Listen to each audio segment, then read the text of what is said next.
is here. Now, broadcasting from the underground command post, deep in the bowels of a hidden bunker, somewhere under the brick and steel of a nondescript building, we've once again made contact with our leader, Mark Levin. Hello, America. Mark Levin here. Our number, 877-381-3811. 877-381-3811. Ladies and gentlemen, I want to read something to you from the Chinese state-affiliated media. If U.S. fighter jets escort Pelosi's plane into Taiwan, it is an invasion. The PLA, of course, the People's Liberation Army, which is quite the opposite. The PLA has the right to forcibly dispel Pelosi's plane and the U.S. fighter jets, including firing warning shots and making tactical movement of obstruction. If ineffective, then shoot them down.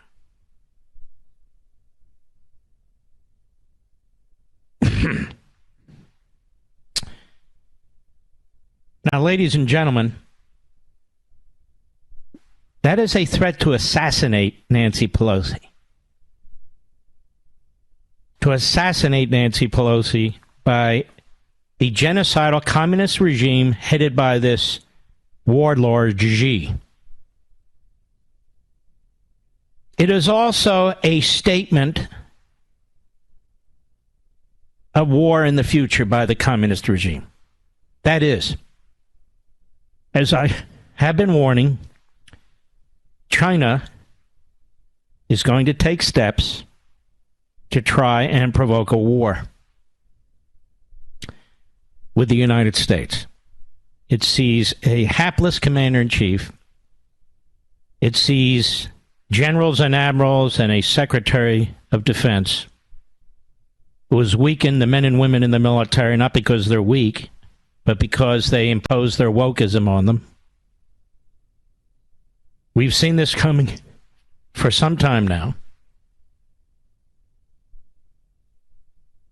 And my concern is they're going to act sooner than later because of Biden and the rest of them.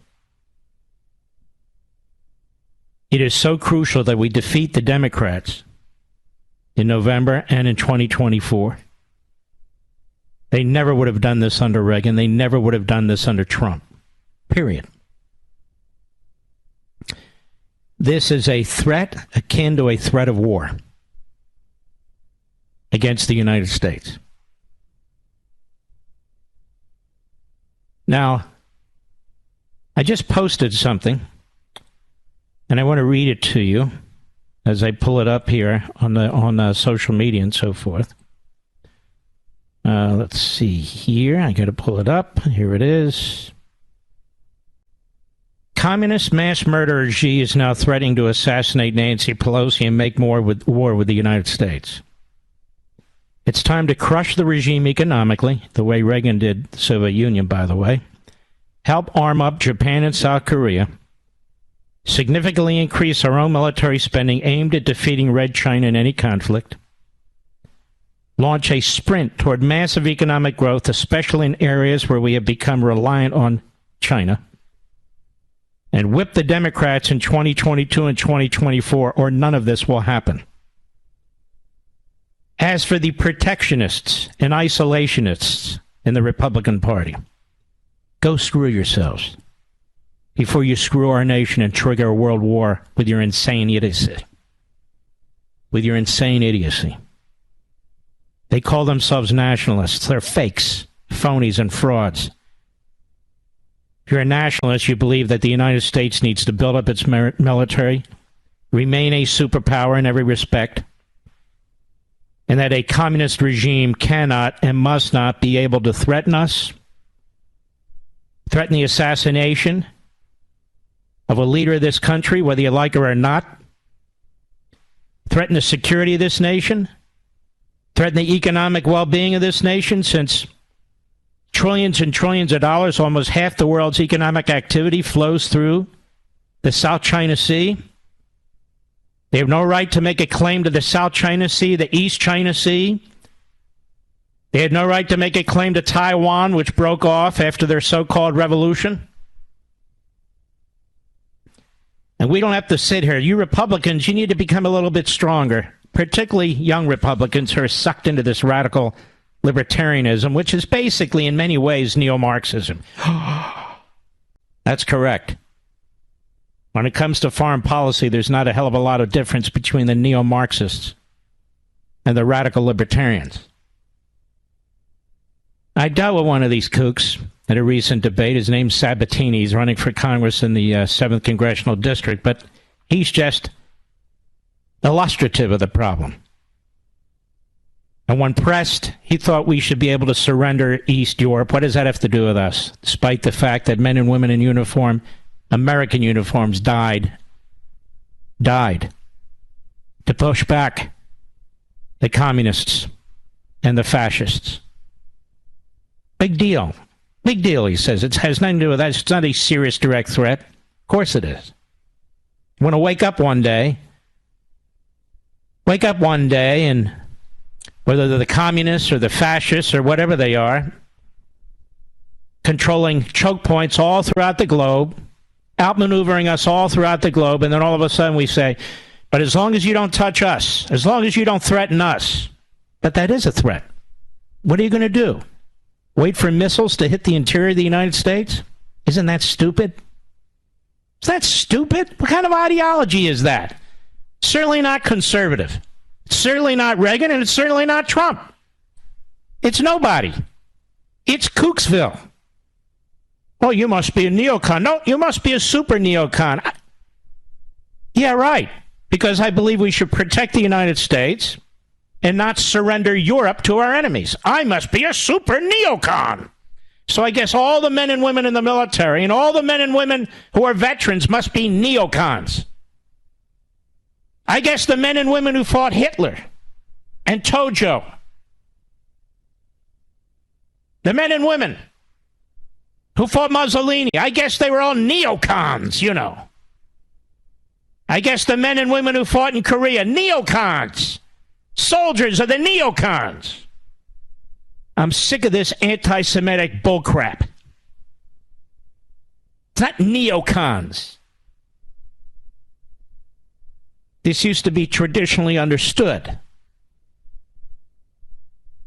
You take each situation and you use your prudence to figure it out. This isn't about ideology. It's not about party. It's not about labels. It's not about labels. What's in the best interest of the United States? When you have these frauds, these protectionists and isolationists, whether they be Bernie Sanders or whether they be these backbenchers like Sabatini or anybody else, they will get more Americans killed because of their idiotic, obsessive ideologies. Conservatism is not about ideology. Conservatism is about principled philosophy. Ideologues are obsessed. Ideologues cannot change their minds. Communists, fascists, those are ideologues. You and I are not ideologues. Philosophers are not ideologues. They look at situations, they try and break them down. Some of them are smart, some of them not so smart, some of them are good, some not so good, some of them are evil, some of them are saintly, I suppose you could say. They adjust. But when you're promoting suicide as a foreign policy, when you know you're facing regimes like Communist China, which seek to dominate the world, and certainly us, and they make no secret about it anymore, to say it's none of our business is to give aid and comfort to the enemy. I want to tell you a little story. Not directly related to this, but to show you how the ideologues censor the news. The Putinoids censor the news. Oh, no, we're not for Putin. No, just because we oppose giving support to Ukraine. No, yes, you are. In fact and in reality. I want you to listen to this. A video that purportedly shows a Ukrainian prisoner of war being mutilated by a Russian soldier has caused outrage. I told you about the torture yesterday. Now, you're going to cringe at this. The clip posted on a pro-Russian account on Telegram shows a man in a Ukrainian uniform with his hands tied behind his back, pinned down, while a man in a Russian uniform and a black hat uses what looks like bolt cutters to castrate him.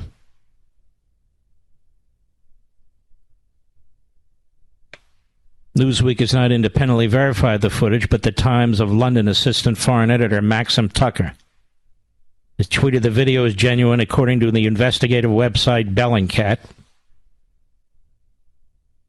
Newsweek has sought comment. Tucker posted the Bellingcat, and he said the same soldier appeared on a Russian TV clip with the same hat and bracelet. There's no evidence the video had been manipulated. The Twitter account Ukraine Alert, which tweets updates about the war, identified the soldier as probably a member of the Wagner group of mercenaries fighting alongside Moscow's forces in Ukraine. Yahoo News reported that the Russian appeared to be the same soldier who appeared in a June broadcast on Russia's state-backed media at the Azot chemical plant in the city of Zvernensk.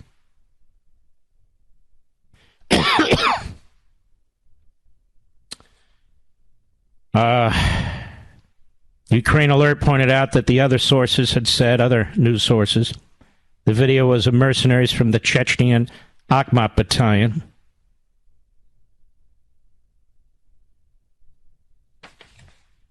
And you won't hear this today. You won't hear this today from most of the media, particularly the Putinoids in the media who censor the news. Who censor the news that's provided to you. Just as they censored it the other day with the mass torture that's going on in torture camps set up by Putin in Ukraine. Just as they have censored the fact that perhaps up to 2 million Ukrainians have been shipped into Russia, into slavery, whether slave labor, sex labor, and what have you. These were free people living in a real country, a sovereign country, that provoked no one and provoked nothing. And when you follow the insanity of those who claim to be Republicans and conservatives, but no, we are nationalists. They will not defend a single country in Europe. They will not support a single country in Europe. They will not support Israel. They will not support our allies in the Far East, Southeast Asia. You know, ladies and gentlemen, with nuclear weapons, nuclear submarines, hypersonic missiles, and so forth, it could become gravely dangerous to be a Lone Ranger. Gravely dangerous. Why do you think we have forward bases around the world? To protect us. Why do you think we put the NATO alliance together? To protect us. Why do you think we build up our military, need to build it bigger? To protect us. The fact that some presidents have abused it is not the rule. It's mostly the exception. But we still have to protect ourselves, and only the federal government can do it. We can't do it. As private citizens, the states can't do it. It's the one job it has. And it's failing. I'll be right back. Mark Levin.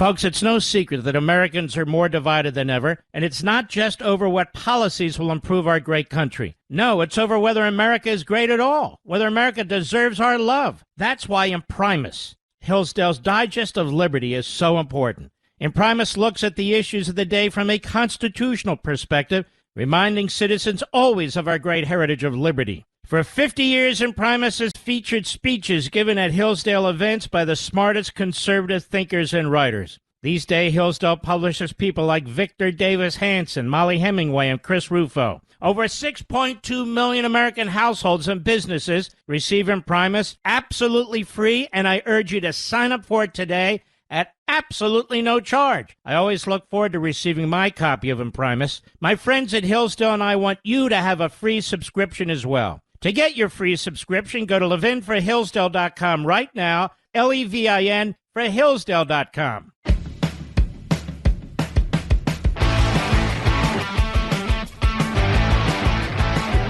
All right, that's enough of this lying about what a recession is or isn't. And this is just further illustrative of how the Democrats conduct themselves. Barack Obama in 2010, cut one, go. The last thing you want to do is to raise taxes in the middle of a recession because that would just take more demand out of the economy and put businesses in a further hole. Yeah, and yet Biden and Manchin and the Democrats intend to do exactly that. What's a recession? Bill Clinton, 2000, cut two, go. Mr. President, what do you think about a recession? Well, a recession is 2 quarters in a row of negative growth. I don't think we're going to have that. Nancy Pelosi, July 2008, cut three, go. And so while they may have saved the second quarter from a technical definition of recession, the fact is we are now into the third quarter, and we need to have another stimulus package. Obama, Clinton, Pelosi, Biden, all liars, all two-faced, all flip-floppers. If it's on our watch, it's not a recession. If it's on their watch, it is a recession.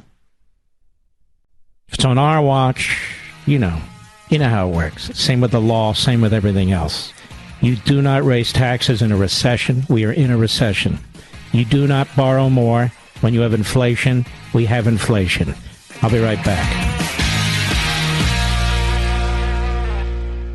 Folks, it's no secret that Americans are more divided than ever, and it's not just over what policies will improve our great country. No, it's over whether America is great at all, whether America deserves our love. That's why Imprimis, Hillsdale's Digest of Liberty, is so important.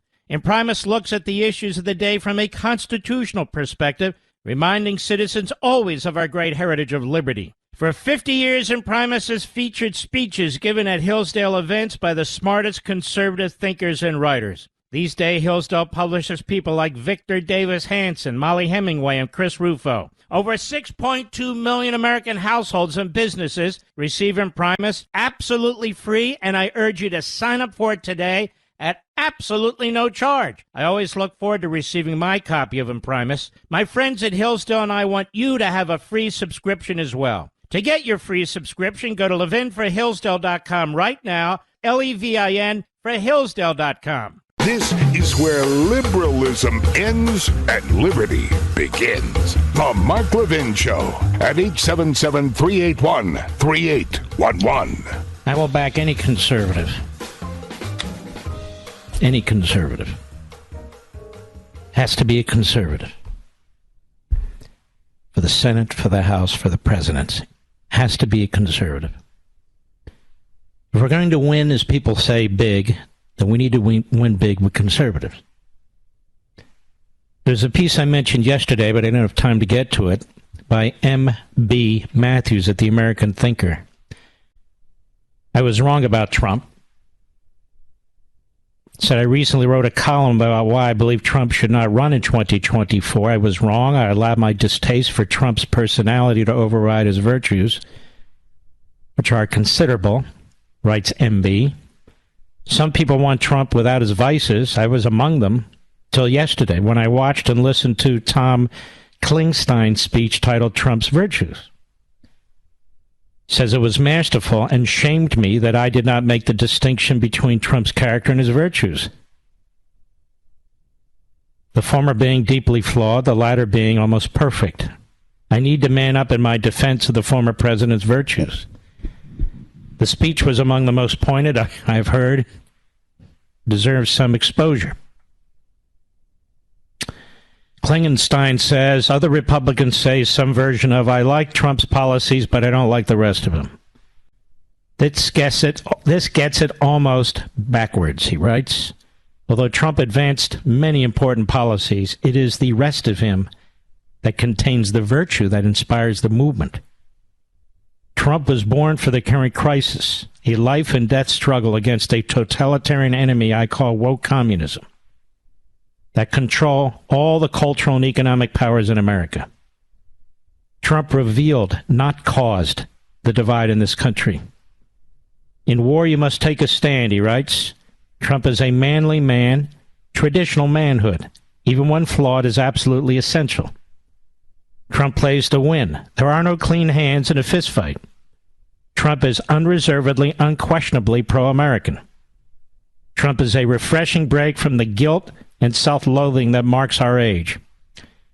And M.B. Matthews asks, it is anti-Americanism that makes so many of us very angry. The left have trashed America's founding and her history to the point where some believe it is virtuous to hate America. Rather than advocating forgiveness for sins, the left are advocating hair shirts, self-flagellation, and perpetual guilt. It is un-American, and he writes, or she, certainly un-Christian. Now back to Klingenstein.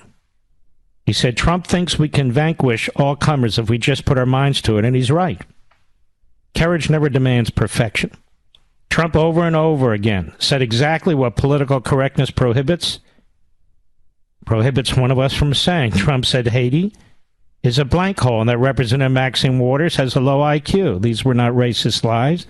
They were uncouth, politically incorrect observations that most of us would agree with but would not dare say. About Trump, he says, from morning to night, we were told that Trump is a racist, but endless repetition does not make it true. It isn't. Trump's contempt for political correctness showed patriotic Americans that its ever-tightening grip could be loosened. It is difficult to overestimate the significance of Trump's fight against political correctness, a fight which most Republicans are reluctant to engage. Trump treated the woke media with the same contempt he treated political correctness, provoking their outrage and revealing their utter corruption. It must be defeated. Unlike most politicians, when Trump sees a problem, he goes out and he fixes it. He fixed our porous border. He moved our Israeli embassy to Jerusalem after decades of inaction. He eliminated hate America critical race theory in his administrative agencies. He developed a vaccine in record time. He achieved energy independence and much, much more. Trump smoked rats out of hiding places. Because of Trump, we know our intelligence agencies are corrupt. We also know that the mainstream media are not just biased, that they are propaganda arm of the Democrat Party. Had it not been for the vehement and irrational hatred of Trump, we never would have discovered that our own security and intelligence structures are compromised. He writes, I blame the never-Trumpers for corrupting these agencies. This unprecedented breach of the very security of this espionage of Cartesians who prey on politicians who think with their private parts. A large part of Trump's appeal was that he was a bona fide outsider. He distrusted the experts who believe they know better than the average American how to run a country. This distrust was appealing to Trump's base who believed, and with good reason. That is, the experts who created the despotic mess which we find ourselves in.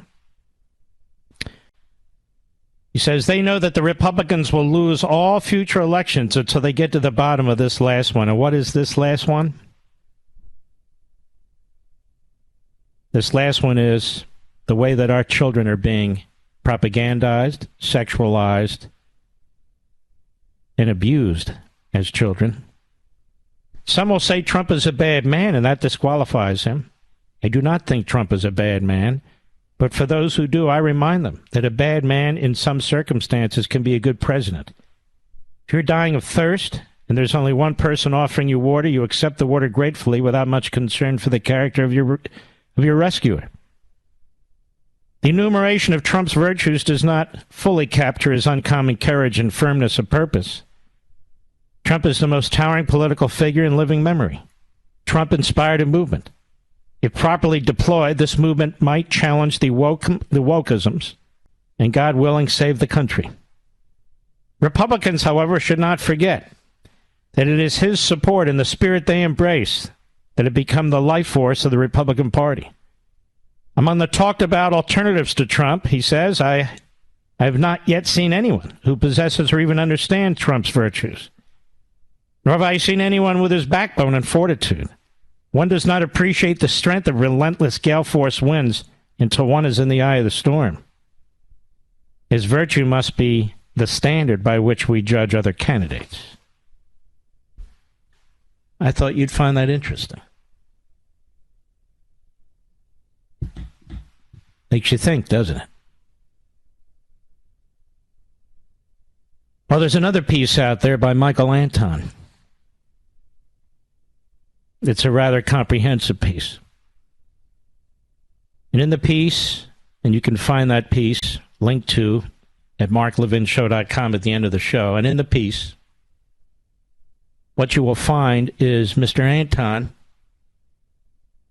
explains that the establishment in Washington, the media, the Republican Party, the Democrat Party, and all the rest of it simply cannot let Trump win again.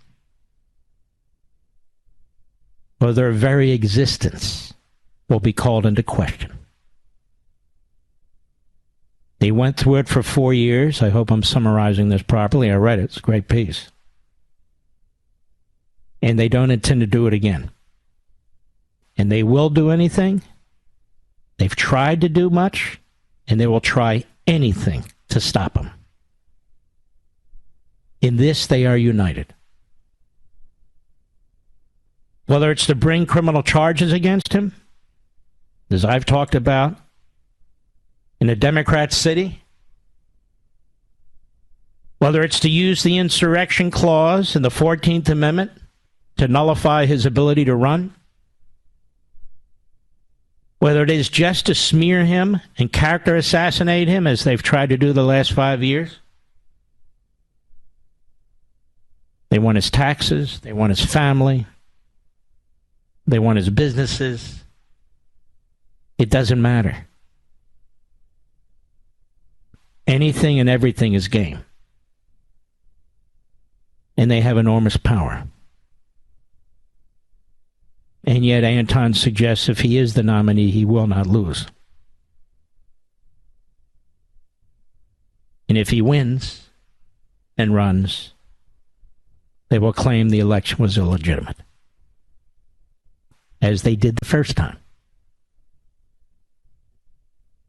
Their entire goal, sort of what the prior article was talking about, is to prevent this man from running again. If he was ineffective, if he was incompetent, if he was an electoral loser, if he didn't threaten them, they wouldn't care. They would not care. They would not be spending so much time and energy on the ex-president, who hasn't even announced yet. The ex-president.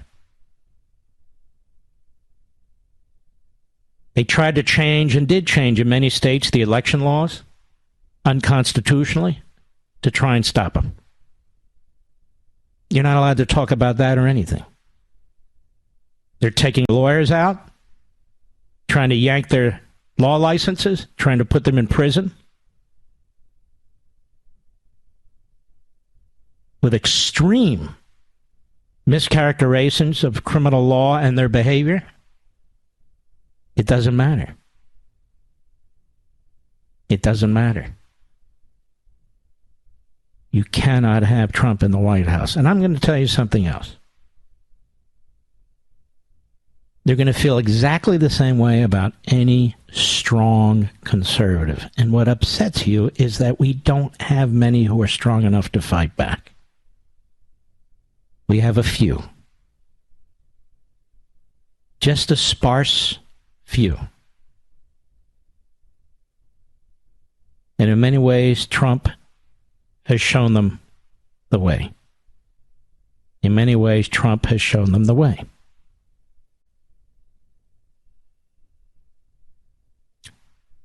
And in the meantime, in trying to take out Trump, they are destroying separation of powers. They want to destroy the Supreme Court. They're destroying our notion of justice in this country. They will burn down whatever they have to burn down. They will do whatever they have to do. I'll be right back. Mark Levin.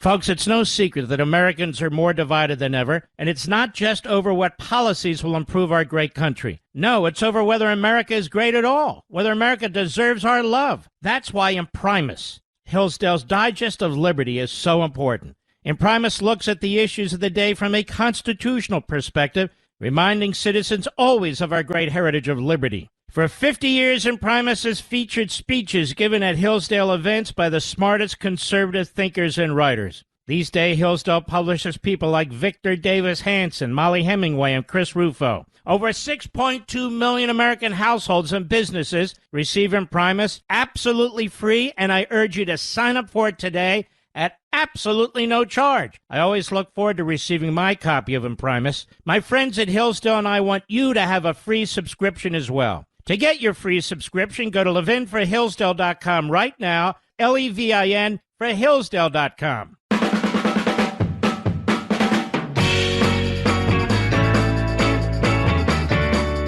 All the articles that I mention, whether I read them or not, whether I read part of them or none of them, are listed and linked to on marklevinshow.com when you go there about an hour after the end of the program. So you can see the basis for what I'm saying or reading, unless, of course, it's my own. So, and I try and cite them on the air, too, if you want to jot them down. But these are really good pieces if you think about it. And look, they have the guns out for DeSantis, too. There's no question about it. Then they have the guns out for Tom Cotton, but especially DeSantis. And they've been taking shots at him. The Washington Post took shots at him the other day, and Biden does, and the others do, because they fear him. They fear DeSantis. He has been a fabulously successful governor. Fabulously successful governor. Very Reagan-esque, if you ask me. But I don't sit here and chime in on the attacks on Trump. Have you noticed? And I never will. And I know the cowards that are out there. And I know what the mob does. And I've seen it. I saw it when I was chief of staff to my Attorney General of the United States, Edwin Meese. I saw it during Iran-Contra when they tried to take out Reagan. They've been trying to take out Trump 1,000 different ways. There's a piece of Mediaite now, which is a really slimeball operation, wondering if Trump will be criminally charged because he used the presidential seal at his golf club for the Live or Live golf tournament. Thinking, what the hell? The communist Chinese are threatening to assassinate the Speaker of the House. We might go to war. And this is what they do. They're not new media. They don't need a new platform. They're the same old crap. The same old crap. That's all they are. They're repetition. And I call them out because they need to be called out. And now, I just pulled all these together, to get a sense for what's going on out there. There's a piece in The Atlantic. The Atlantic is essentially a liberal rag. Used to be a magazine. Now it's just a phony magazine with a website. It's written by a guy named Barton Gellman. Barton Gellman. And Barton Gellman is not a fan of the Constitution, in my view. He writes how 6 states could overturn the 2024 election. The Supreme Court may let state legislatures decide the presidency. Wow. And I want to go through this with you because his objection is what I've told you they've always objected to. The state, the state legislatures making the election law by which electors are chosen. And which 6 states is he focused on? Pennsylvania, Republican legislature. Michigan, Republican legislature. Wisconsin, Republican legislature. Arizona, Republican legislature. Georgia, Republican legislature. North Carolina, Republican legislature. What do you think of that?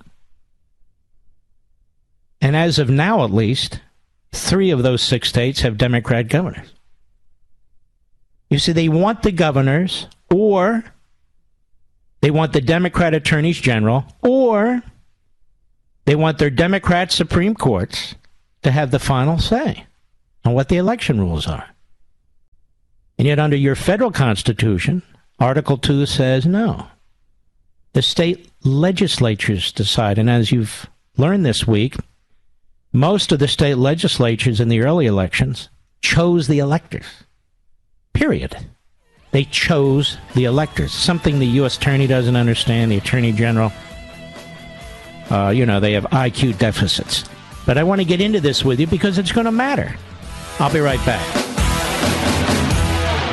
This segment of the podcast is exclusively sponsored by PureTalk. PureTalk offers great coverage and can save your family money on your wireless bill every single month. Go to puretalk.com to find the plan that's right for you. Thank you again for listening, and thank you so much for this sponsorship, Pure Talk. He's here. He's here.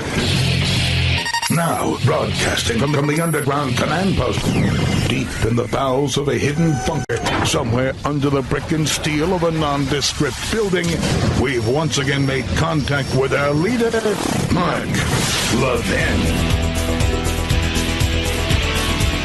Hello, America. Mark Levin here. Our number, 877-381-3811. 877-381-3811. How 6 states could overturn the 2024 election. The Atlantic. Now, look.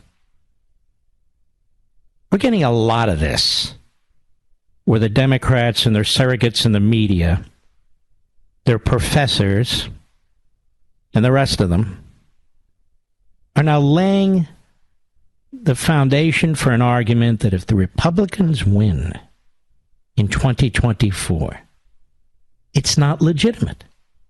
Now, it is they who did that in 2000. It is they who did that in 2004.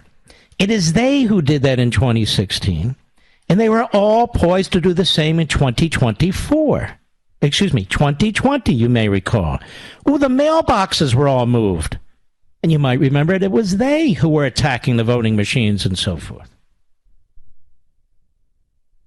And then, when the announcements came and Biden was declared a winner, they genuflected. They turned on a dime. And you see, you can't talk about it anymore. No. Don't say anything. Don't say anything. Or you're part of the January 6th white supremacist militia. You're a rioter. And so they're throwing out various arguments. So let's start here with the Atlantic and Barton Gellman of the famous Gellman ice cream family. I don't know, whatever. Late last month, in one of its final acts of the term, the Supreme Court queued up for another potentially precedent-wrecking decision for next year. And so here he is, at war with the Supreme Court, encouraging all the loons to be the loons that they are. The court's agreement to hear Moore versus Harper A North Carolina redistricting case isn't just bad news for efforts to control gerrymandering, which, of course, the Democrats never do. The court's right-wing supermajority. Right-wing supermajority. It's not right-wing and it's not a supermajority, but Barton's on a run. Is poised to let state lawmakers overturn voters' choice in presidential elections. What? To understand the stakes and the motives of Republicans who brought the case, you need only one strategic fact of political arithmetic. 6 swing states, Pennsylvania, Michigan, Wisconsin, Arizona, Georgia, North Carolina, are trending blue in presidential elections, but ruled by gerrymandered Republican state legislatures. No comparable red trending states are locked into Democratic legislatures. Joe Biden won 5 of those 6 swing states in 2020. Donald Trump then tried and failed lawlessly to muscle the GOP state legislators into discarding Biden's victory and appointing Trump electors instead. The Moore case marks the debut in the nation's highest court of a dubious theory that could give Republicans legal cover in 2024 to do as Trump demanded in 2020. And if democracy is subverted in just a few states, it can overturn the election nationwide. Get the pitchforks. Here we go. Get the bricks. Get the frozen water bottles. Get the pointy umbrellas. Here we go.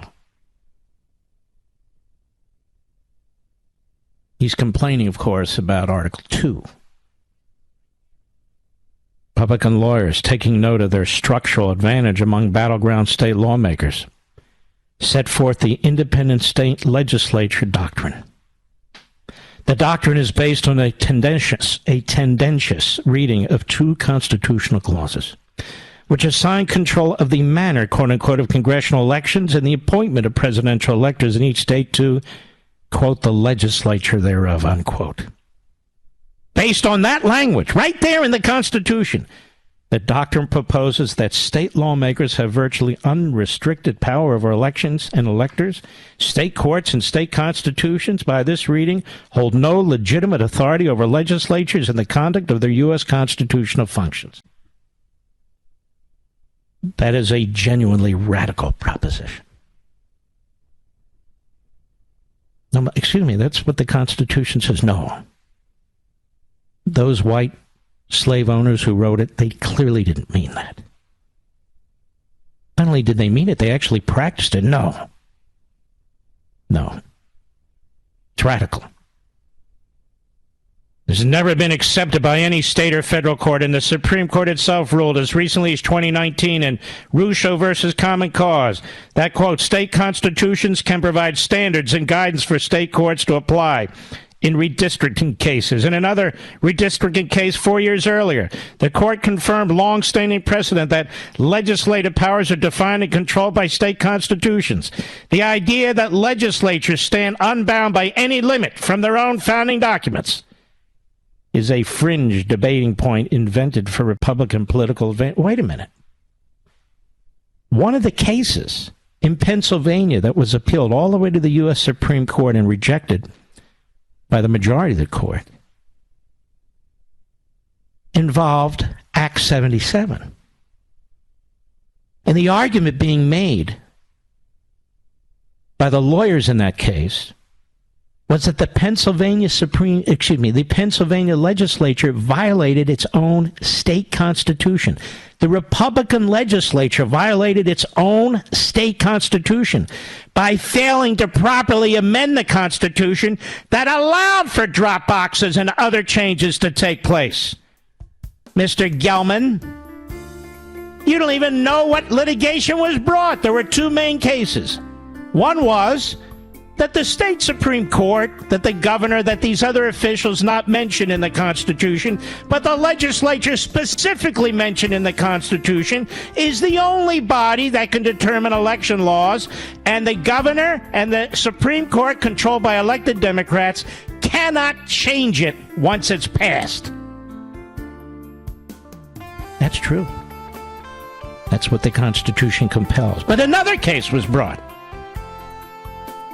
A parallel case was brought that the Republican legislature, bowing to the Faucis, bowing to the Democrat governor, violated the state amendment process for amending the Constitution, because in order to make significant changes to the voting system in the state of Pennsylvania, you must amend the Constitution, not pass a statute.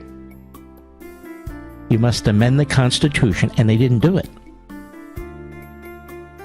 So here we have Barton Gelman. Where was Barton Gelman last year? Why didn't Barton Gelman support the state constitutionalists in Pennsylvania who said that the drop boxes were unconstitutional, that change dates were unconstitutional because the legislature didn't follow their own state constitution? Where was Barton Gelman? Barton Gelman, in my humble opinion, is a hack. Let us continue, shall we? Even so, he writes, 3 justices, Samuel Alito, you won't hear this anywhere else, so stick with me. Even so, 3 justices, Samuel Alito, Neil Gorsuch, and Clarence Thomas, have spent 2 years campaigning for the independent state legislature doctrine in judicial statements and dissents.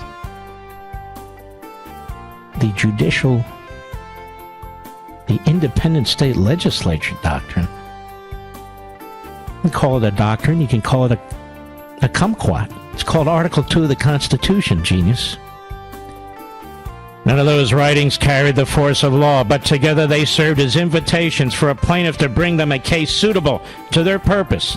A 4th Justice, Brett Kavanaugh, wrote a concurrence in which he invited the North Carolina Republicans in the Moore case to return to the Supreme Court after losing an emergency motion.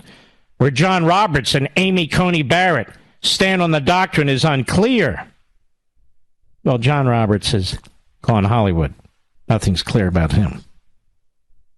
The immediate question in Moore is whether the state Supreme Court, controlled by Democrats, applying the state constitution, can override the legislature's choice on the manner of drawing election districts.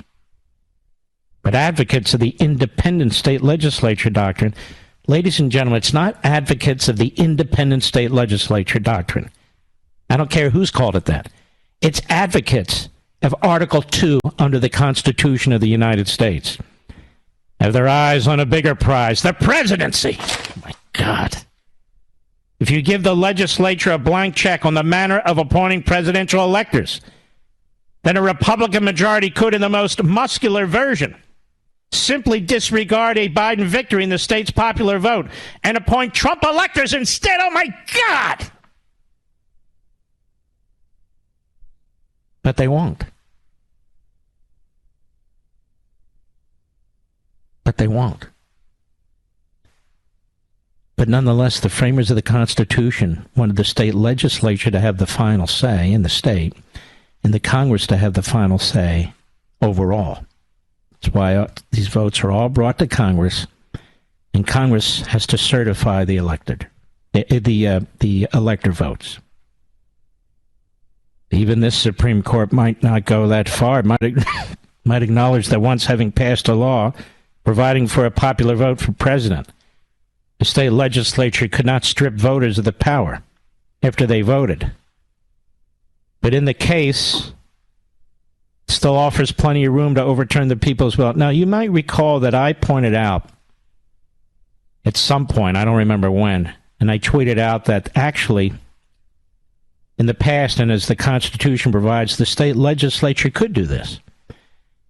And then a bunch of a-holes who pretend to be journalists go on social media and say, Mark Levin is proposing that the state legislatures overthrow the voters of the state. And one after another, I said, no, I didn't. No, I didn't. No, I didn't. No, I didn't. I said the Constitution allows for it. I didn't say they should do it. The Constitution allows for a lot of things. If the Supreme Court adopts the doctrine and more, the argument that Texas made will become a model in 2024. The conditions that Texas cited in its argument are most always present in contemporary elections. Legislatures pass laws on the conduct of the vote. But election administrators have to interpret those laws and set implementing rules such as precinct locations, polling times, counting procedures. State courts sometimes mandate changes in the rules. Isn't this so sweet? How about when Democrat-controlled Supreme Courts, at the urging of a Democrat-paid Biden lawyer or Biden law firm or Democrat law firm, get the state Supreme Court to change the laws a week before the election? It's about what took place in Pennsylvania. See, if you follow the Constitution, what would have happened in Pennsylvania, Mr. Gelman would not have liked. On the one hand, he says the state legislatures can violate state law, and yet the Republican legislature did with Act 77. It violated the Constitution of Pennsylvania. I don't remember Mr. Gelman writing in the Atlantic supporting challenges to that. Where were you, Gelman? Where the hell were you, if that is your name? But he's very concerned that it might help the Republicans. That's his whole concern. Because he knows that the Democrats have these governors with Republican legislatures, that the Democrats often have these activists on the state courts, and it's really a battle between the federal Constitution and whether Democrat public officials who have no authority under the federal Constitution are going to make the decisions. Now, let me make a suggestion to Mr. Gelman. If, in fact, state legislatures start to overthrow the will of the people in particular states, let me suggest to you that Congress will have a say when it comes to the certification of electors. That's the way the framers wanted it. Let me further suggest to you that what would happen in that state if Democrat state representatives overthrew the decision of the voters to support a Republican president, or Republican legislators overthrew the decision of a state, the electorate, to support a Democrat for president, how long do you think that legislature would remain in the majority? Not very long. You see, the Constitution works. The people have their way in the end. What Mr. Gelman doesn't like is the Constitution. Mr. Gelman wants his party, his phony elites, to continue to have their way. He's right to pick out these 6 states. But he's upset because the Constitution empowers the legislatures. It says this is where reform of the Electoral Count Act, a 19th century statute, comes in. I've written before at length about flaws in that law that leave the nation at risk of a broken election. A bipartisan group of senators led by Joe Manchin and Susan Collins released a draft bill last week that would make it harder for state lawmakers or Congress to subvert a presidential election. Did Mr. Gelman condemn Jamie Raskin when he objected to putting a Republican in president a few years ago? Did Mr. Gelman admonish the chairman of the January 6th committee, Benny Hill Thompson, when he also objected to electors, I believe in Ohio, because he didn't want to see a Republican elected president? Why don't we just do away with the whole damn thing? And that's what they want. Do away with the Electoral College. Let the big cities and the blue states control everything. The other states that might produce most of our wheat, that might produce most of our oil, that may have a different view of things, why don't we eliminate the 10th Amendment and federalism altogether? You see, Mr. Gelman doesn't really believe in the Constitution, in my view. Neither does his party. Neither does his party. Mr. Gelman, if Manchin and Collins have to change the law as applies to the vice president's power when it comes to counting electors, it's only because the law is ambiguous. What is the power of the vice president? Nobody knows. The framers don't tell us, not in writing and not in notes. We have no idea if his power is ministerial or if he has an active ability to say no to certain electors or send them back to the states. I'll be right back. Mark Levin.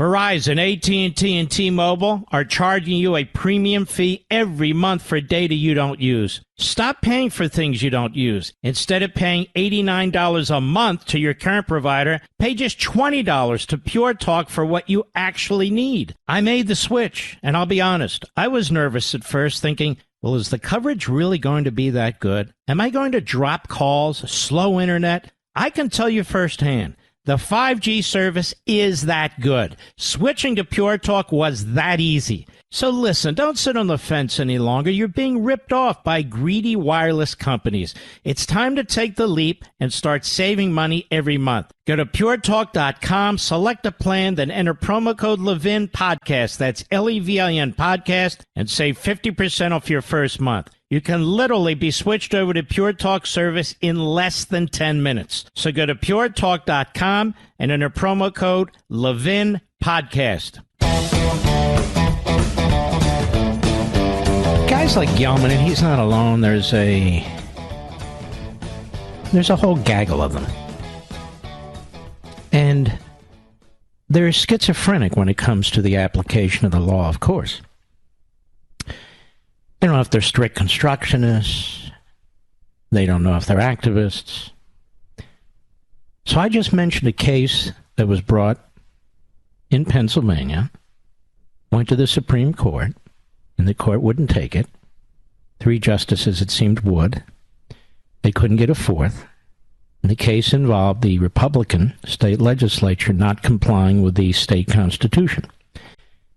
This guy writes that they're bound by the state constitution. They're bound to do the law. They can't just do whatever they want to do. And he says, that's because the Republicans want to do that. No, that's what the courts and the governors want to do. But that said, this guy never said anything. He didn't even burp to support the litigation. You know why? Would have hurt the Democrats. I'll be right back. Verizon, AT&T, and T-Mobile are charging you a premium fee every month for data you don't use. Stop paying for things you don't use. Instead of paying $89 a month to your current provider, pay just $20 to PureTalk for what you actually need. I made the switch, and I'll be honest, I was nervous at first, thinking, well, is the coverage really going to be that good? Am I going to drop calls, slow internet? I can tell you firsthand. The 5G service is that good. Switching to PureTalk was that easy. So listen, don't sit on the fence any longer. You're being ripped off by greedy wireless companies. It's time to take the leap and start saving money every month. Go to puretalk.com, select a plan, then enter promo code Levin Podcast. That's Levin Podcast, and save 50% off your first month. You can literally be switched over to PureTalk service in less than 10 minutes. So go to puretalk.com and enter promo code Levin Podcast. This is the nation's town hall meeting, and you can join in at 877-381-3811. Chris Cuomo has a new job, but he put out a YouTube clip. And I read what he said. I haven't heard it yet, but I read it. And I had to read it again. Listen to this. This is today about the January 6th committee. Hat tip newsbusters, cut 10, go. My question is, are we really learning enough about what matters? Or is this starting to play like a gotcha game, like the impeachment? Again, not that the issues that were involved in impeachment don't matter, but you knew you were never going to have the outcome. The argument was, well, but this is what we have to do. This is our job. I don't know. I don't know that that kind of fomenting of tension, that kind of protracted process, when you know you weren't going to remove the president, was that really in America's interest? Certainly debatable. But getting Trump for treason, why even go there? They go there because it fuels the fringe aspects of the party. Wow. Now, your average host on TV and radio would say, hey, Chris Cuomo's turned around. I don't know that Chris Cuomo has turned around, but this is a very coherent statement. It's a very coherent statement. Now, Chris Cuomo, if you're listening to the Mark Levin show, I want to salute you. The idea that they are plotting to charge Donald Trump with any of these crimes is just absurd. To take Dizzy Lizzie's lead, she's a nut. Or Adam Kinzinger, he looks like a freak with those eyes. Or other members of this committee who sought to change the outcome of elections on their own and had every constitutional right to do it. Let me put it to you this way. You are smart. You're not part of the mob. You're not taken in by a choreographed Democrat Party, never Trumper, taxpayer-financed Nancy Pelosi production. You're not taken in by the media hounds and buffoons who regurgitate it and insist that you take it seriously. You're not taken in by the legal analysts who show very deep concern about what Donald Trump tried to do to the country. They have no evidence that Donald Trump did anything. They don't like what he said to staff. They don't like that he may have lobbied, and I don't know firsthand, that he may have lobbied this guy or that guy or a state rep or a secretary of state or whatever, which he had every right to do. Didn't have to, but he wanted to. Or that he exercised his First Amendment rights to speak. They have nothing. Spent a lot of time yesterday on this program with Kash Patel, the former chief of staff of the Department of Defense. He told you how Liz Cheney is a slime ball, how she lies. Even when it comes to the National Guard. And you know this Cassidy Hutchison? They've counted at least a half a dozen instances in where her testimony was either dishonest, inaccurate, or flat-out lies. Draw your own conclusions. And she's testifying in front of the federal grand jury, don't you know? There was no insurrection. There was no effort, armed effort, to violently overthrow the government. You had some morons who broke into the Capitol building. They didn't shoot anybody. Many people were walking through dazed. People with iPhones. Those are people who are going to prison. Some of whom have been sitting in prison. 3 of whom have committed suicide. Nobody seems to care about them. If they were Antifa or Black Lives Matter, they'd have monuments built to them. No, in fact, the rioters from the summer of 2020, the main organization behind it had its name painted on the streets of New York and Washington and other cities by Democrat mayors and the Democrat Party. Upheld by the local courts. When people tried to whitewash it, they went to jail. You're going to charge somebody with treason? Let me tell you something. If this U.S. attorney, who is a numbskull, vile buffoon, was abusing his power, that's not hard to do. Or this attorney general, who is a clown, if they abuse their offices and abuse their power and do something of this kind, history will judge them, and their acts as unconscionable. Unconscionable.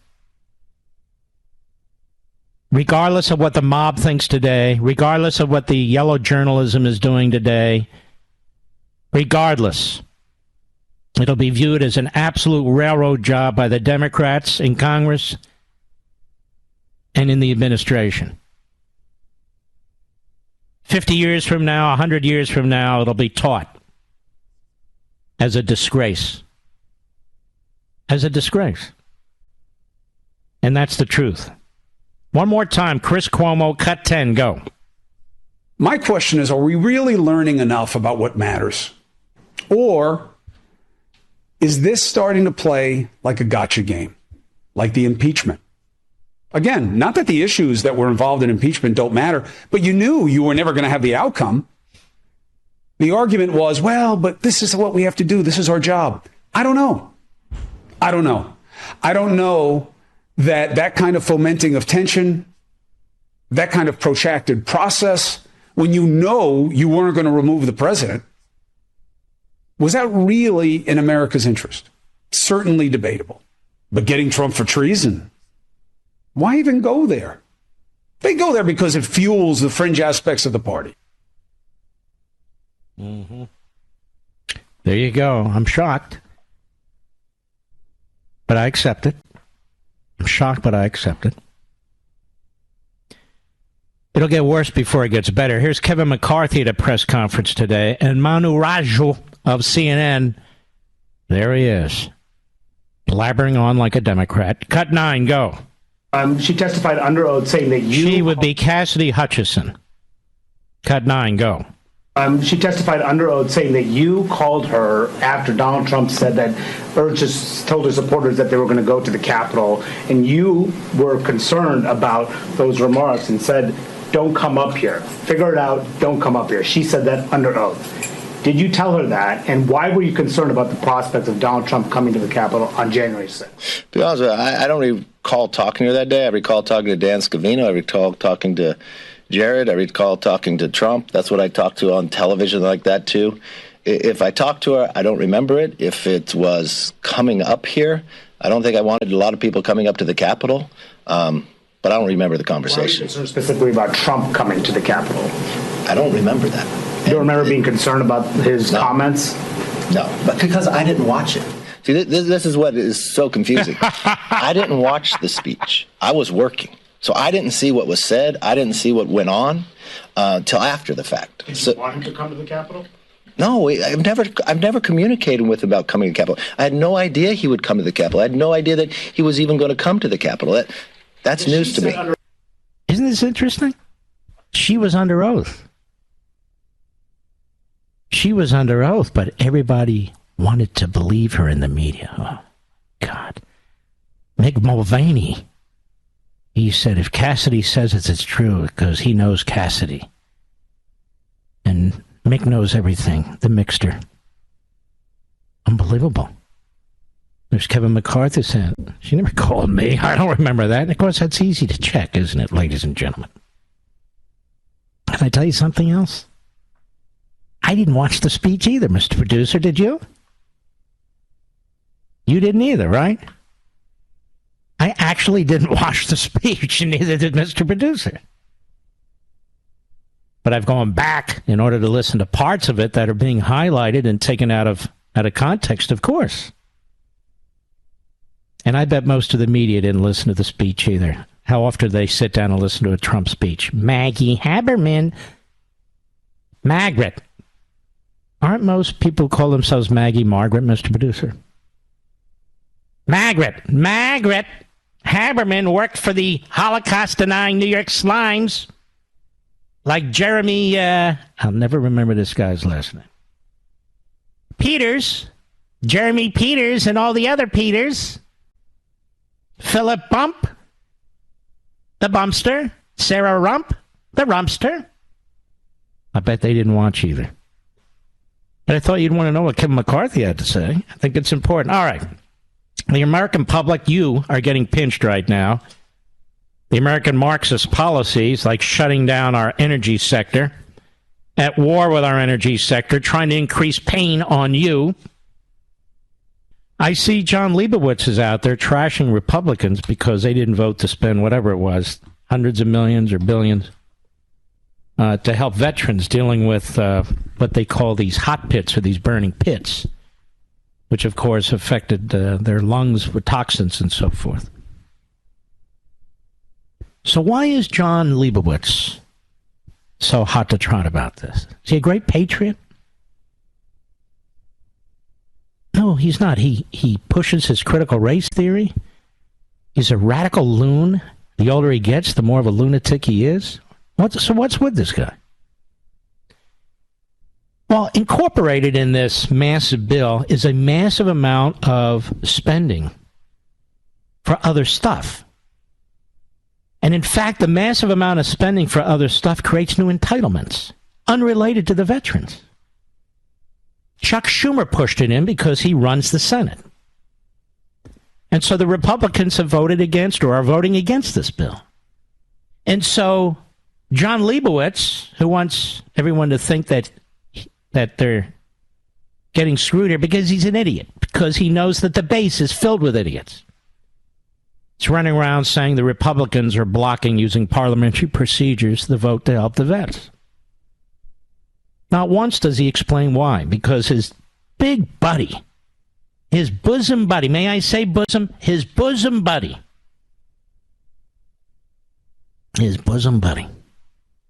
Chuck Schumer, screwed everybody. That's why. Because Chuck Schumer doesn't leave well enough alone. That's why. Schumer is a nasty snake in the grass. The Republicans would have voted for it, but for all the crap that Schumer put in it. And I ask you veterans out there, why did Schumer do that? Why did he do it to you? And why does John Leibowitz, what's his acting name again? Jon Stewart, that's right. Why would John Leibowitz lie by omission like this? But why do you think? Not very funny anymore, is he? I'll be right back. Mark Levin.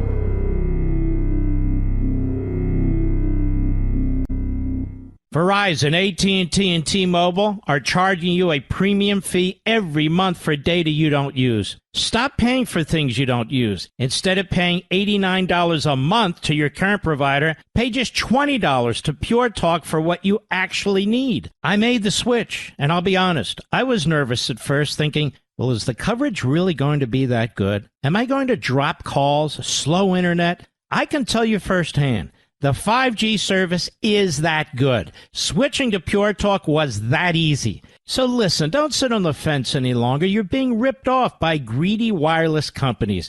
It's time to take the leap and start saving money every month. Go to puretalk.com, select a plan, then enter promo code Levin Podcast. That's Levin Podcast, and save 50% off your first month. You can literally be switched over to PureTalk service in less than 10 minutes. So go to puretalk.com and enter promo code Levin Podcast. Mr. Producer, shall I take a call, and to whom shall I speak?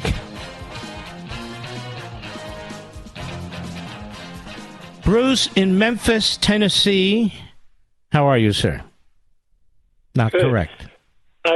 I said I was going to tell you that I think the efforts to destroy Trump politically were so intense because he's a big threat to the good old boy politicians and how they operate. Both parties are involved. But then you talked about the election, and I have some interesting statistics about the 2020 election if you want to hear them. Not really. I mean, we've been over this for years now, or at least a year and a half. And we've gone over the statistics ourselves, so no offense. It'd just be killing time if I did. Let's move on. I appreciate your call, sir. WWTN is not in Memphis. It's in Nashville. What's that? Yeah, we need to get our call letters right. It's WREC. All right, let's call our next caller, please. Jay in Edison, New Jersey, the great WABC. Go right ahead, please. Hi, Mark. How are you doing tonight? I'm okay. How are you, sir? Very good. So look at it this way, this election, whether it was an illegality or whether there was outright fraud by the Democratic Party, etc. Let's look at an airplane crash. When an airplane crashes, what do? Even though the probability of an airplane crash is extraordinarily low for commercial airlines. But if there is a crash, we automatically investigate it because we know probability is very, very low of a future accident, but the gravity is so severe that when you times the probability times the gravity, it's something you must investigate. The Democrats are making this is buying bananas, the 2020 election. Sure, the probability of buying bananas is very high. That could be rotten. And you don't bother investigating that because the gravity is so low if you buy bananas. But this is an election. The 2020 was an election. So even if we humor these dumb Democrats and say, yes, the probability is so low of a bad fraudulent election or an illegal election. The probability. I got to go. I got it. It's a very interesting parallel, as a matter of fact. When we hear the music, that means I have to run. We got a powerful third hour, look, folks, on this Friday evening. I'll be right back. From cringing at the pump to getting an eye-popping check at your favorite restaurant, inflation is hitting us all where it hurts, and it really hurts. That's why I started using Upside. Upside is an incredible app for anyone who buys gas, groceries, or dines out, and with every purchase, I'm earning cash back thanks to Upside. Now, to get started, download the free Upside app, use my promo code, which is REWIND. That's REWIND, and get $5 or more cash back on your first purchase of $10 or more. Next, claim an offer for whatever you're buying on Upside. Check in at the business, pay as usual with a credit or debit card, and you get paid. In comparison to credit card rewards or loyalty programs, you can earn 3 times more cash back with Upside. What do? Download the free Upside app and use promo code REWIND. That's promo code REWIND, and get $5 or more cash back on your first purchase of $10 or more. That's $5 or more cash back on your first purchase of $10 or more using promo code REWIND. He's here. Now, broadcasting from the underground command post, deep in the bowels of a hidden bunker, somewhere under the brick and steel of a nondescript building, we've once again made contact with our leader, Mark Levin. Hello, America. Mark Levin here. Our number, 877-381-3811, 877-381-3811. I love these guys with the talk radio voices. I don't have one of those. You may be able to tell that. I really like this Epoch Times. They had a piece in there. ESG is a globalist scam meant to usher in one world government, says James Lindsay. ESG, environmental, social, and governance scores. Now, those of you who've heard about it and have some fairly oblique understanding of what it is, you need to understand this is the effort now to devour the entire private sector, starting with the major corporations. They've devoured education. They devoured our departments of government, including the military. They're devouring law enforcement. They've devoured the media. And they want to devour the private sector altogether. That's what this is. That's why the Securities and Exchange Commission, without any basis in law, decided that it would be part of their auditing of corporations.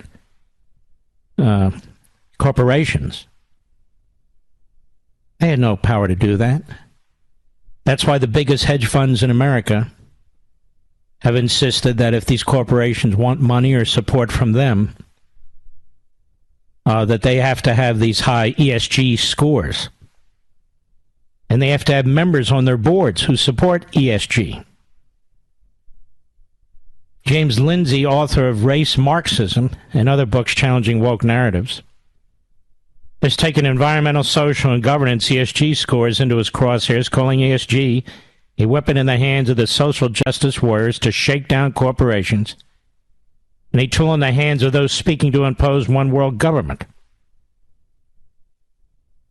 He said the ESG scoring system was initially conceived as a way for investors to track the likelihood that a corporation would be a good bet for investment over the long term. In the early 2000s, a very few socially minded social activist investors got together and thought up this idea that, well, it's probably the case that the companies that are bad in environmental policy, bad with social responsibility, and bad with corporate governance are going to be bad bets in the long term. And Lindsay believes the ESG concept was suspect from the very beginning, and it's unclear whether higher scores translated into good long-term profitability for participating corporations. Worse still, says over time, ESG scores have been hijacked and weaponized by social justice warriors. Surprise, surprise. They have the leverage to be able to use this like a financial gun to the head of any corporation that doesn't do what it wants them to do. Call it blatant weaponization, he called it. In fact, it's racketeering is what it is. It's just criminal racketeering using what looks like a responsible measurement tool as the mechanism. So nobody's directly responsible for engaging in what is really a mob shakedown of corporations, he says. Lack of transparency is how ESG scores are determined. It's an open door for abuse. He said you have this ability for a very small number of people who wield a tremendous amount of power over markets to be able to make those decisions. It's a return almost to a feudal system. The lords get to decide what is right and what is wrong. In fact, ESG scores are much like China's social credit system, but applied at a corporate level, he says. It's identical to China's social credit system. It just got a nice name that fits Western, not just Western, but Western values, which is how they sell it to the public or get people to back it and think they're doing good in the world. Even more troubling is Lindsay's argument that ESG fits into a broader global agenda that he said wants to make the West energy poor to the benefit of countries like communist China and a way of social control. They want to implement the exact same control system because they see that it works to control people in China. The power elite in the West often do want to control the people. The goal is to make China into one model and the West into its inversion.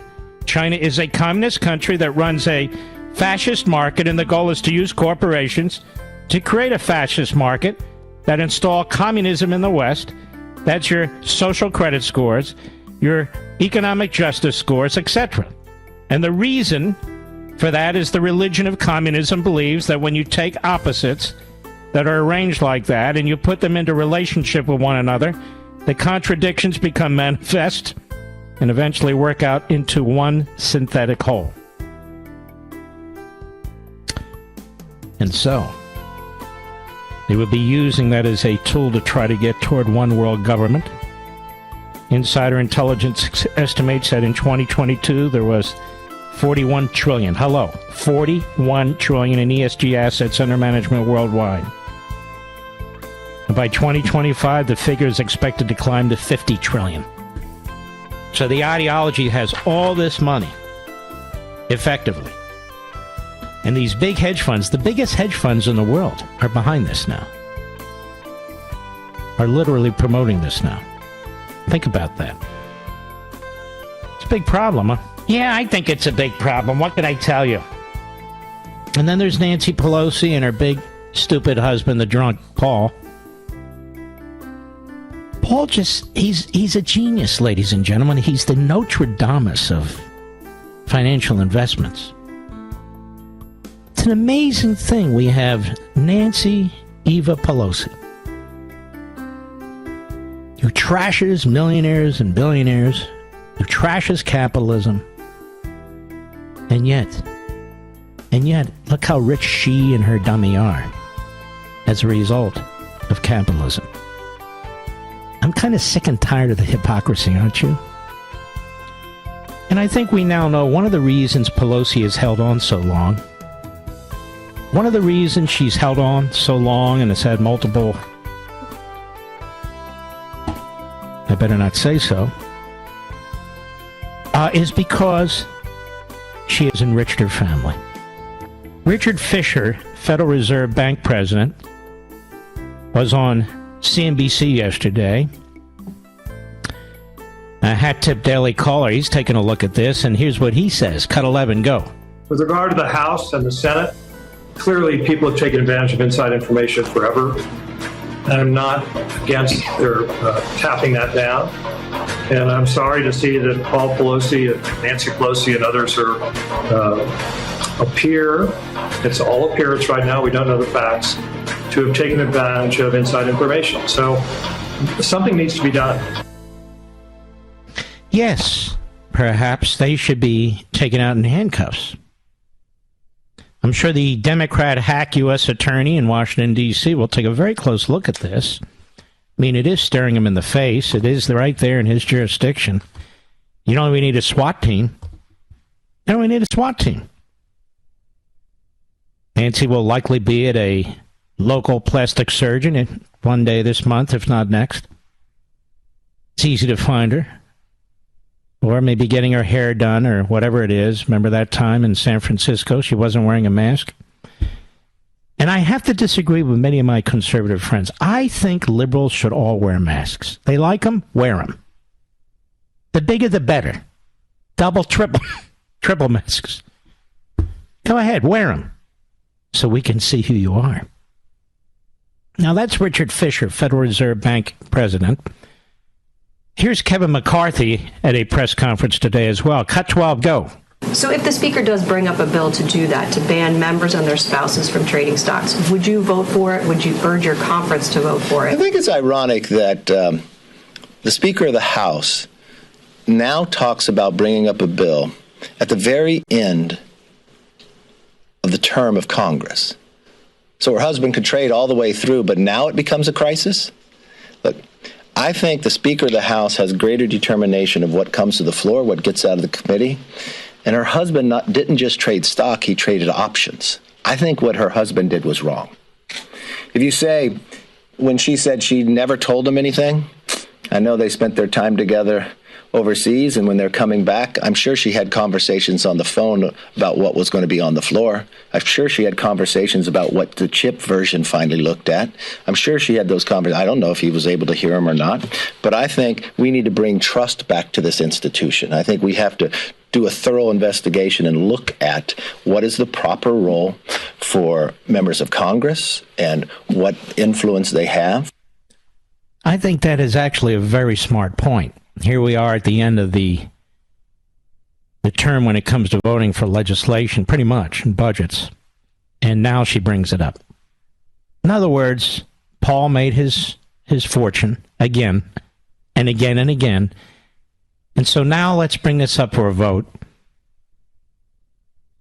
But this is how we're played by the media and the Democrats all the time. Why didn't this reporter ask the question of Pelosi? You know how Pelosi slaps them down and walks off? And she gets away with it. But they like Pelosi. So she can get away with it. When we come back, ladies and gentlemen, guess who's back? Thomas Friedman of the New York Slimes. I think he's won like 712 Pulitzer Prizes. There's just nobody smarter, nobody better, nobody more prescient. And he talks about his favorite country, China. I mentioned him in Liberty and Tyranny, where he sort of wants the day when the United States would be more like the Chinese government, he said. I quote him. Longs for the day because they get things done over there. This guy's a Pulitzer Prize winner. But then again, he's a longtime employee of the New York Slimes. He married a very wealthy woman. He have an estate in Maryland. He's a man of the people. That would be Bethesda, Maryland, those people. I'll be right back. Mark Levin.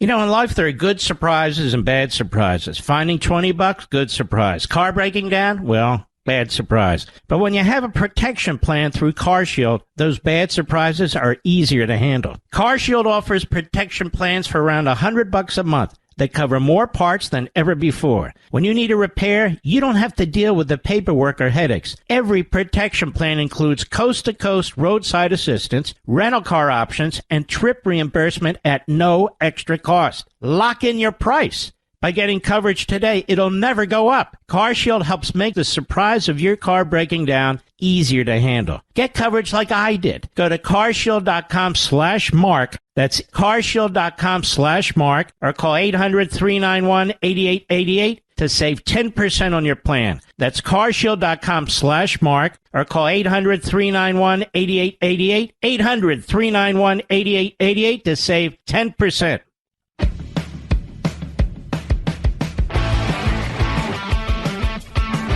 Russian separatists fired missiles at a prison holding Ukrainian POWs, killing many of them. Just reported. You know, I thought you might want to know. Thomas Friedman is, in my view, a shill for the Communist Chinese, and why not? He's a wealthy man through marriage who lives in Maryland. Maryland wants to be very much like the communist Chinese government. But there you have it. And Friedman, and just so you know, the Roberts, who is the Chief Justice, you may have heard it, the couples are very, very close. Tommy and Johnny and their wives are very, very tight. Thought you would want to know that. And so Friedman is asked, is Pelosi going to Taiwan and all? What do you think about that? Cut 14, go. So what do you tell Nancy Pelosi then? A lot of folks that apparently, according to the New York Times, our paper, saying that inside the White House, they're very concerned about her going over there. Just stay home. This whole trip is completely out of context. Eyes on the prize. The prize is Ukraine defeating Russia. China's helping us do that right now. Did you know China's helping us defeat Russia right now? Just stay home, Nancy. Capitulate.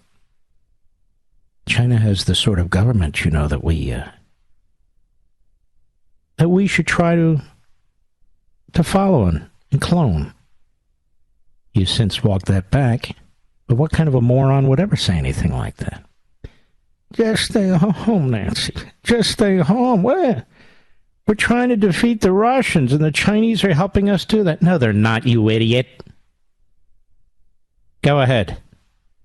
Especially at a time when Xi Jinping about to try to secure a third term in power. He's going to try and secure a third term?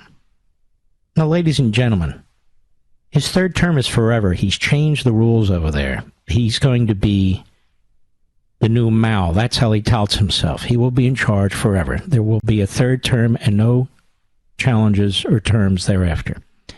It's all locked up. He has removed any opposition by phony charges of corruption and long-term prison sentences and just chasing people off. Tommy Friedman over there with all the Pulitzer Prizes, I guess he hasn't figured that out. But just think about what this guy says. Go ahead. At home in many ways, terrible COVID strategy, lots of problems with debt at home. He'd love a wag the tail option, I'm sure. Well, if he wants a wag the tail option, genius, he'll just invade Taiwan. He doesn't need us for that. And that's his plan.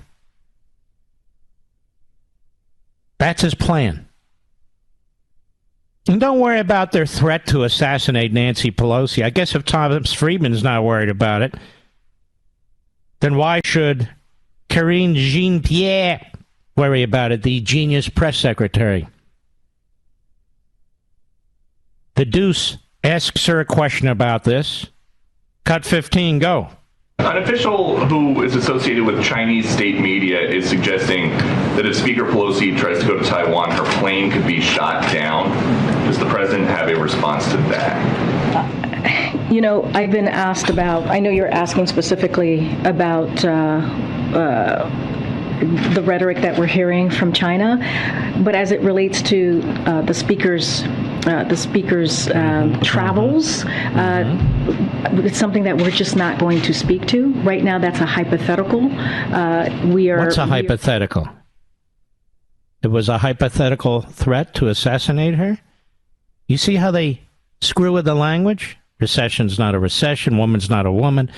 Threat to assassinate the speaker by a foreign government. That's a hypothetical question. Not a hypothetical question, you idiot. Go ahead.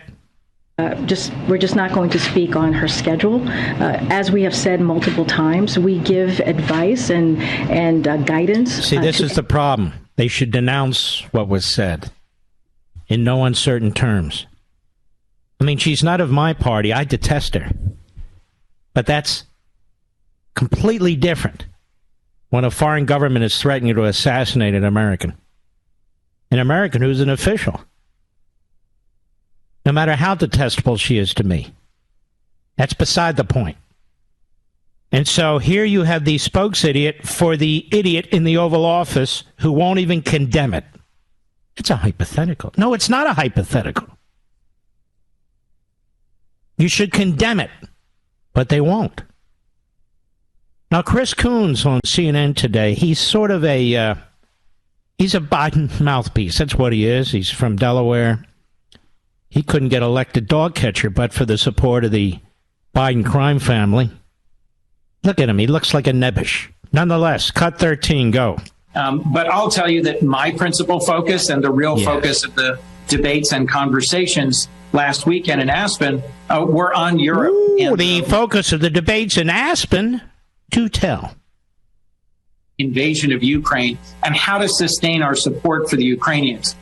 My principal concern would be that this could significantly distract the focus of the world. Look. The Iranians getting nuclear missiles. That's distraction. Communist Chinese threatening to assassinate the speaker. That's a distraction. Communist Chinese threatening to invade Taiwan. Listen, that's a distraction. These people should be ashamed of themselves. That's their leader, Pelosi. That's their leader, who they're threatening to assassinate. And you see where I'm coming from? To me, that's the position of the Speaker of the House, and we have a foreign enemy now threatening to assassinate or stand up to it. It's like violence generally. They only condemn what happened on January 6th. All the other violence, they're sitting on their thumbs. I'll be back. Liberty's voice, Mark Levin. Talk with that voice now. 877-381-3811. You know, Mr. Producer, I typically say what I think. Sometimes I have to bite my tongue. But I want to say more and more, I've been watching these various Fox shows, and I've been seeing Dana Perino on many of them. I find her to be more conservative, and impressively so, don't you?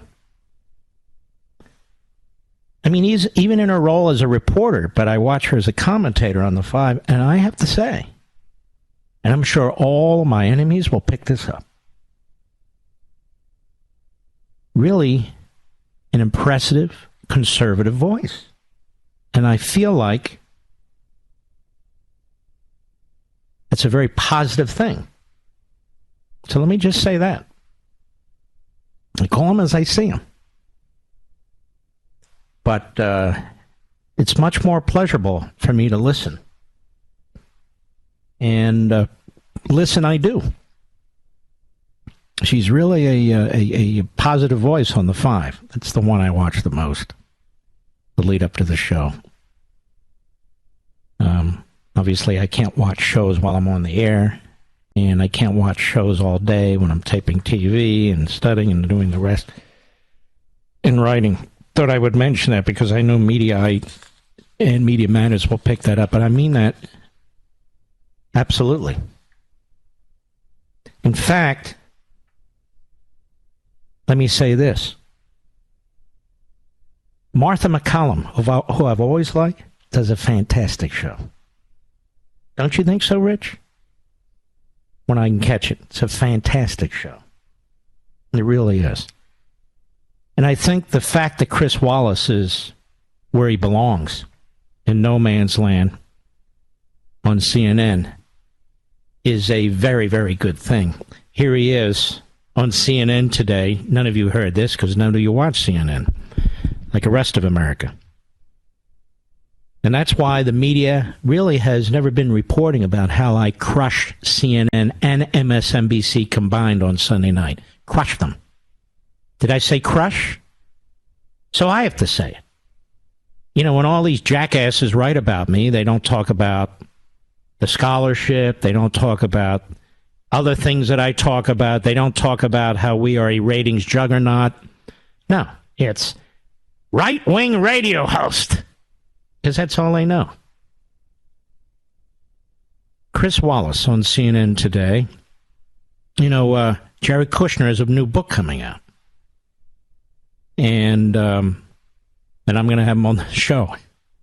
I like Jared Kushner. I like Ivanka Trump. There's a lot of people I like who were in the Trump administration. One I don't like is a guy named Mick Mulvaney. He runs around like he knows everything, and he knows nothing. He's a schnook. And to be quoted by Chris Wallace is an embarrassment. So here it all comes together. Cut 20... excuse me, let me set it up better. So Kushner has apparently written that General Kelly pushed Ivanka at one point. that he shoved her and that he was a Dr. Jekyll and Mr. Hyde. And I believe that's true. I believe he is. It's too bad, too. Too bad. And other things that he has apparently said in his book, for instance, that he had to fight thyroid cancer. I know people have had to do that. And so Chris Wallace cites Mick Mulvaney, who says it's not true, because, of course, Mick was everywhere. The Mixter, he's a busy man. He was keeping track and monitoring Jared and Ivanka. He obviously was keeping track of all the hospital records. The Mixter. What a putz. Cut 21, go. We all know that oftentimes the conversation in the green room is more interesting than what's said on the air, the green room where we wait before. By the way, when are you ever going to take that cotton out of your mouth, you moron? Let's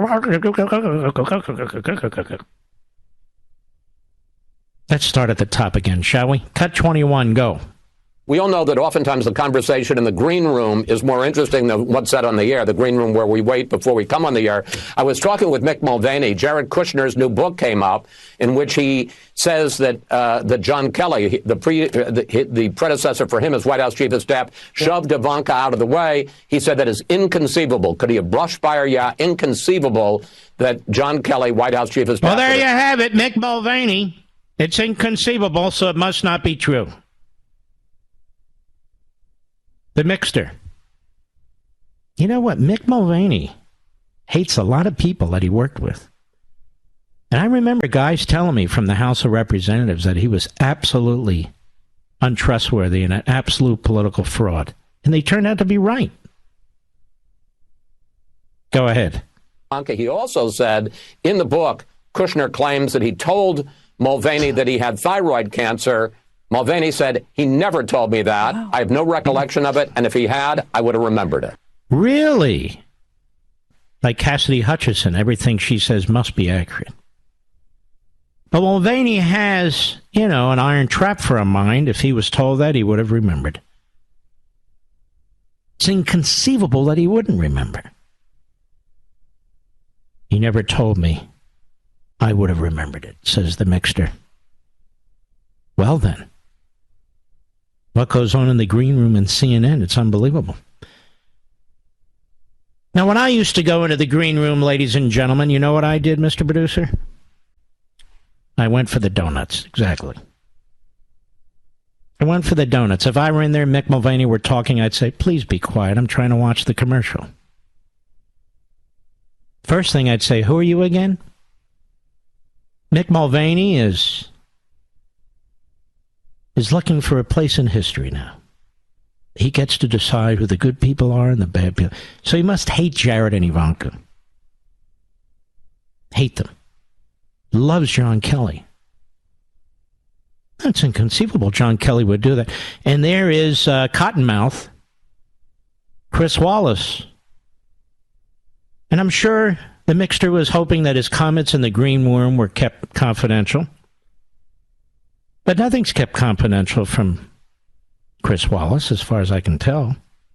So there they are at CNN together. How about that? Unbelievable, really. Folks, would you turn down millions of dollars per year? Well, let me start it this way. Mr. Producer, have you bought a lottery ticket for today? Mr. Call Screener, have you bought a lottery ticket for the day? You're answering for him? Most of you, have you bought lottery tickets?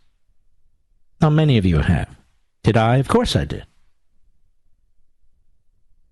If I get $1.2 billion, big cut goes to the federal government. Of course, I give a big cut to my wife, as she would with me. That's the way it works. Just messing around. But what else would I do? Maybe I'd buy a couple of radio stations. What do you think? Maybe I'd spend $417 million in dark money to affect the outcome of the election. Ooh. You never know. You never know. Maybe I'd do a lot of good things. And you know what? One of the things I would do, seriously, Rich, What do I love? Dogs. What?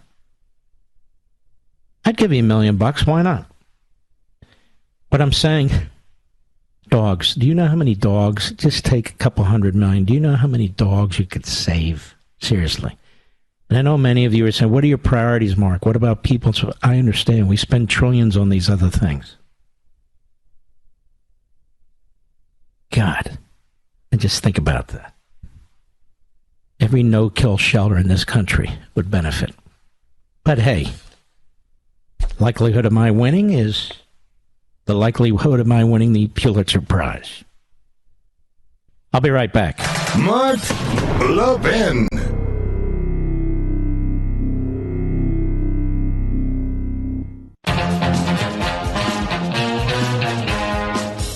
We have a fantastic Life, Liberty, and Levin this Sunday, 8 p.m. Eastern Time. Please, if you can't watch it, go ahead and set your DVR to record it. You can set it at any time. You don't have to wait till Sunday. 8 p.m. Eastern Time, 5 p.m. Pacific, and all times in between and around. We have two tremendous guests. For the first time ever in, almost 6 years, Governor Kristi Noem of South Dakota. And, of course, our buddy Peter Schweitzer to go over communist China and their most recent threats and how we have so many weaknesses and gaps in our own government as a result of what the communist Chinese have done to us. So it's two fascinating guests, and, of course, my monologue. And I will tell you this. It'll be one of the best monologues I've ever done. I call it an opening statement, monologue, however you wish. So I hope you'll check in. As long as people were concerned yesterday when I said, look, I have to drop something, maybe I'll drop that. But, I spoke to my wife. That's true. And we got more reaction to that, Mr. Producer. I didn't say I would. I said I have to do something. So as long as you're interested in it, as long as you like it, I'll keep doing it. As long as they'll let me do it, I'll keep doing it. As long as I have the freedom to discuss whatever I want to discuss, I'll keep doing it, okay? So I appreciate you very, very much. Do we have any time here? Quickly, Elaine, Tempe, Arizona, Mark Levin app. You've got 40 seconds. Go. Mark, my daughter worked on mainland China for 14 years. When we visited her, she told us that China desperately needed to get rid of 300 million unmarried single men because there are no wives. And China definitely went to war to get rid of them. So they need to get rid of these men because they don't have women and wives and... They have no women to marry. Oh, so I guess they're getting a little restless. Well, that is one way to get rid of them, but that's a lot of dead. 300 million. It's about the population of the United States. Ladies and gentlemen, every Friday in your honor, America. Here we go.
I'll see you this Sunday, 8 p.m. Eastern, 5 p.m. Pacific. If you can't watch it live, please set your DVRs.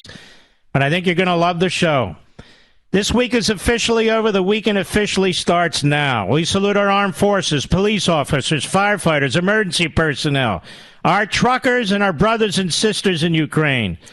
Good night, Spritey and Griffey. Good night, Pepsi and Zelda. Good night, Smokey and Gigi. And good night, Indy and little Barney. Good night, Dad. Good night, Mom. Good night, Leo. Good night, Joe. And America, have a wonderful weekend. I'll see you on Monday. Be safe, and God bless you.